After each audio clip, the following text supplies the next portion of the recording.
My name is Steve Lane, and this is my wife, Kalani. And together we own Cedar Barrens Homes, which is a small but growing home building and remodeling company in Murfreesboro, Tennessee. And we decided, and we've been talking about for a while, that you guys would want to know the kind of stuff that we do, so we're making a short video to let you know just basically what we do every day. And right now in this first episode, we are on our way to visit with Paul and Bianca Tinsley.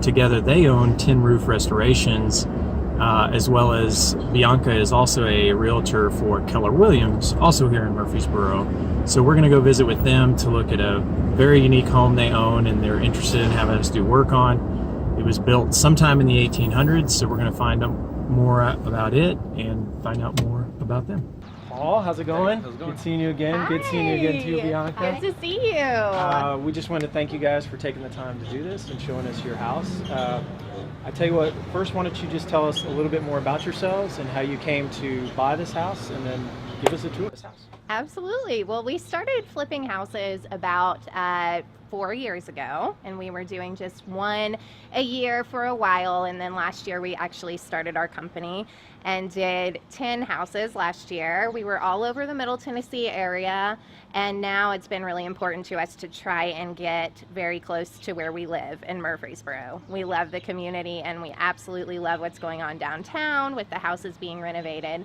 So I found this house by sending a piece of mail to the owner and just letting him know that we were looking to make investments around the area.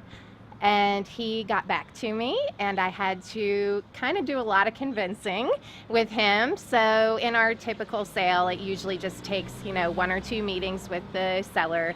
This one took a period of 4 months for me to actually convince him to sell it to me. The house meant a lot to him and his wife, and it actually used to be a daycare center, so she was very attached to the house. So we finally got them to go to the closing table, and this was one that I wanted. I absolutely wanted this house. From the day that I saw it, I knew I had to have it. So when you first bought the house, was it being lived in or was it vacant?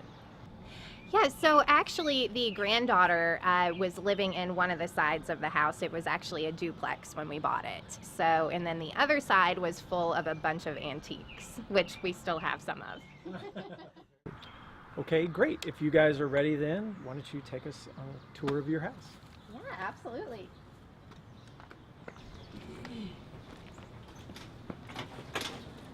So we really love the door. It's definitely something that we want. Yeah, so this is the foyer.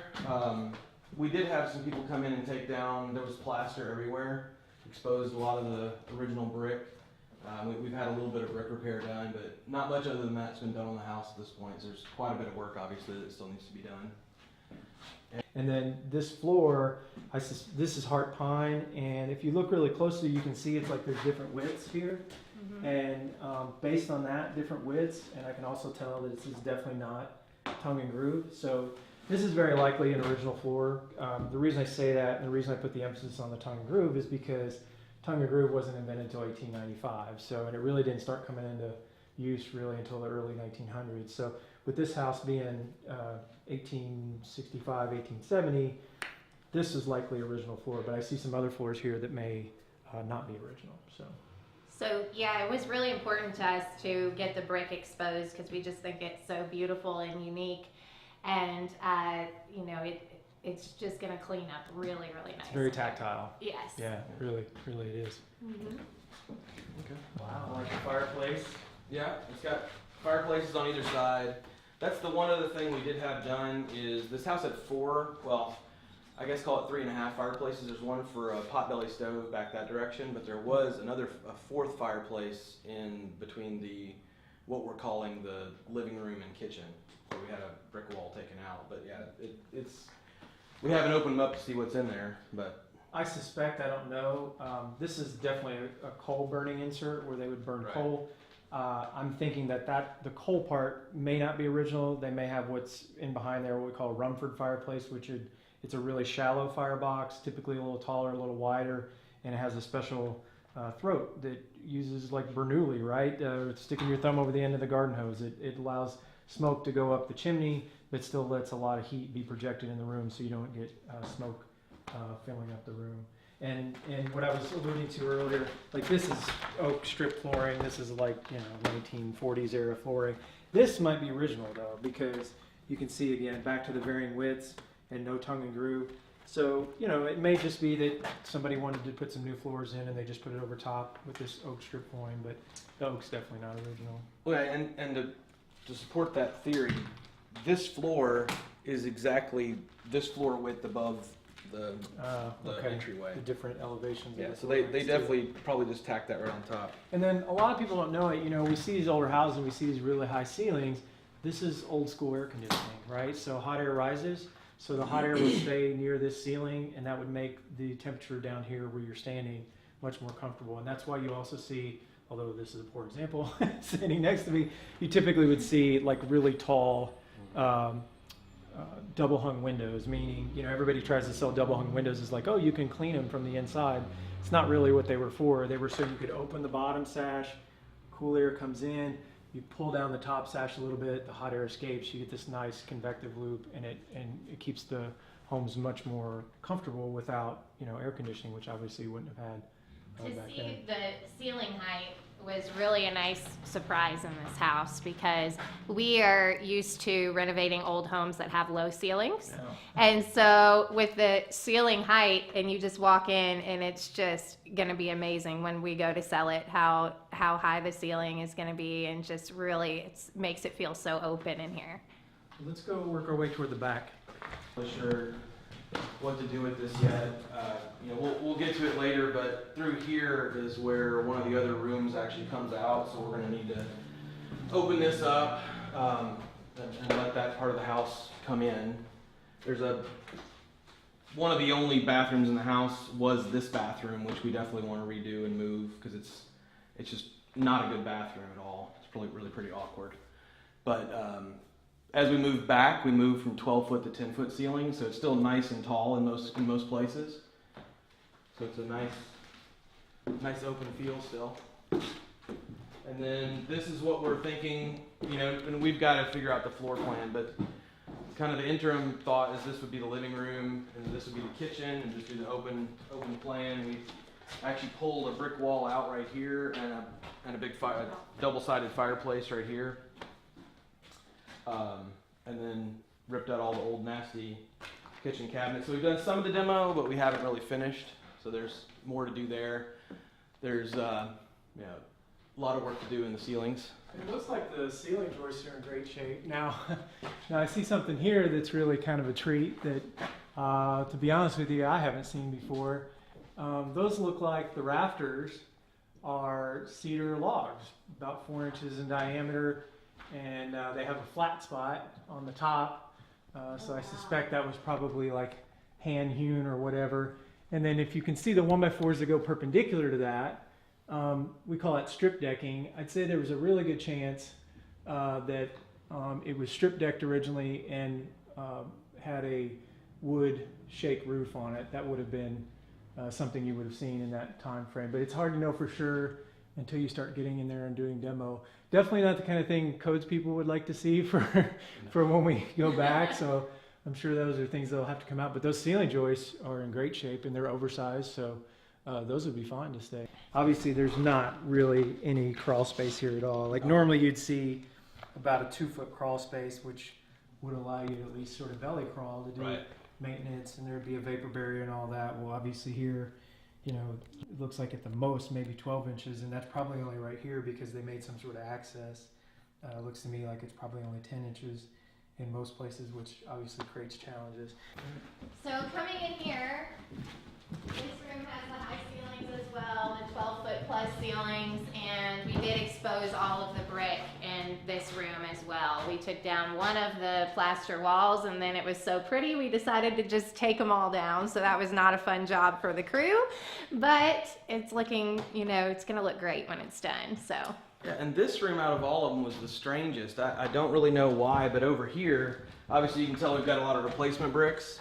This whole area, for some reason, was more modern block. So there's actually, concrete block in this area for some reason. So Not really sure what's going on with that, but we got all that replaced and fixed up. So hidden behind these hideous blinds is a much better example of a double hung window like I referred to earlier. So if this wasn't painted shut, you could raise this bottom sash. And like I said, this is so relatively low to the ground that would let cool air in. And you could lower that top sash, that's the second sash here, and that would allow hot air to escape on this high ceiling, and you'd get what we call a convective loop going through here, which adds nice circulation to a house this size. So with good air circulation like that, then you really didn't need air conditioning like we have today. And then here you can see Yeah, that with the open. cover off of it, the coal. In fact, there's some coal in there. So yeah, that's there Yep. you go. Sure enough. Some actual coal. So. Yeah, and we don't know if this tile is actually a kind of cool tile or if it doesn't really look that great. So Interesting. Yeah, it's kind you of just- interesting. You know, we've never seen anything like that before. So It's one of those things you clean up and see what you get. It Yeah. goes with- even know what that yeah, is. definitely. It's tile, I think. I don't think so. Oh, really? Maybe I think some it's linoleum. vinyl. Oh. Well, then we won't keep that. Yeah, that's fine. All right, well, let's go look at that room in the back. All right, you can see where there used to be a doorway going back into the main Yep. structure there. Right. Yeah, and this was kitchen number 2 since this was a duplex.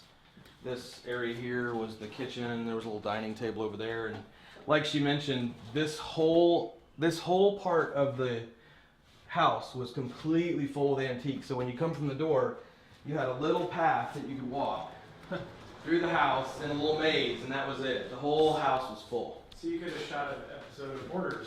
Yes. Well, it was, Yeah. but it's like an organized hoarders. It was all like stuff that, like hoarders is usually like stacks of newspaper and stuff. Like this was actually nice stuff, most of it. It was a lot of neat stuff, yes. Right. And some of it still sits in a storage unit, so that doesn't make him very happy. But we'll, Right.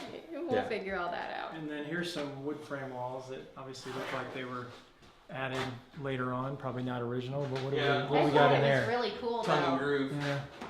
So oh, bathroom. Okay. Yeah, this was the bathroom. Oh for yeah, this- a nice clawfoot tub there. Oh, that's right. Yeah, we really want to be able to reuse that in the house. That used to work. It doesn't work anymore.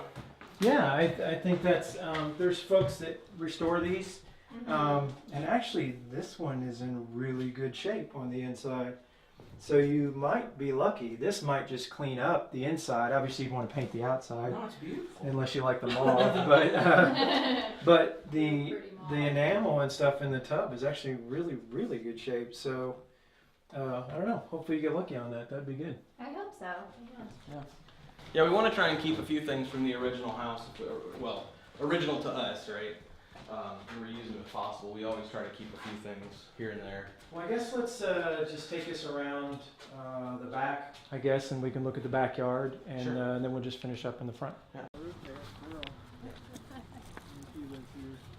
Yeah, I see some other things here, like this is not, this obviously isn't original either. No. It's hard to say if this middle section would be or not. Definitely these two ends. There's some telltale signs the way the bricks laid. So if you look here closely, you can see these bricks are laid normally, and then you have almost like a row lock here where it's end brick. And if you can see that pattern repeats every so often, see there's row lock, kind of row lock. And if you look on that section over there, not this one, Right. but this far section, I see the same thing on it. So it may not have been done at exactly the same time, but it was probably done close to the same time. And just because you see that pattern again, row lock, same spacing, everything. So, Yeah, we've debated that a few times about what parts of the house are original, what parts are secondary. I think that we know obviously the front 3 rooms are original, but it's debatable about the rest of it. I agree that I think that side and this side were built, probably turned into a U-shaped house, and then from a U-shape they filled in that middle later. well, this is a great backyard. I mean, I can tell you I've spent a little bit of time in some houses in downtown Murfreesboro, and being that this house was so old, this is exceptional to have a yard size this big. Do you know anything about this back here at all? Was it ever anything else, or?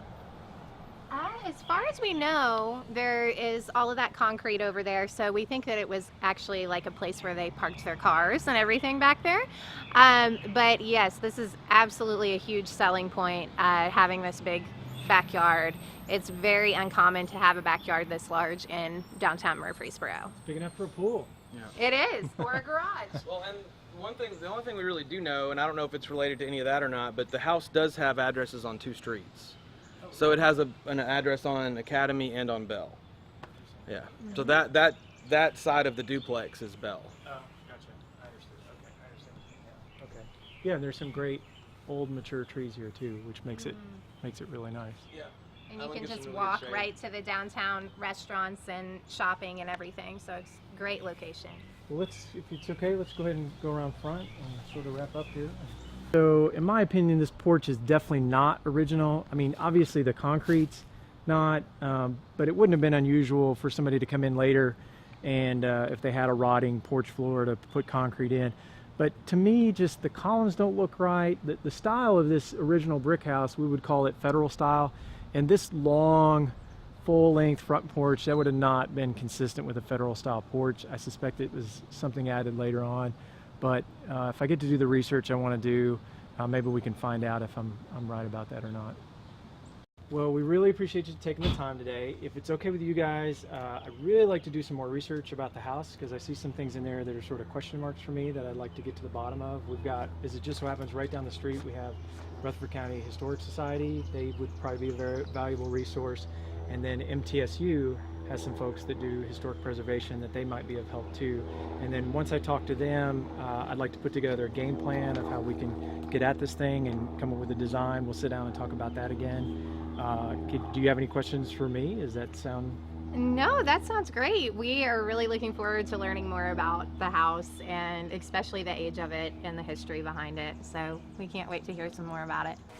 Well, thanks for joining us today. I'm Steve Lane. I'm Kalani Lane. I'm Bianca Tinsley. And I'm Paul Tinsley. And thanks for watching.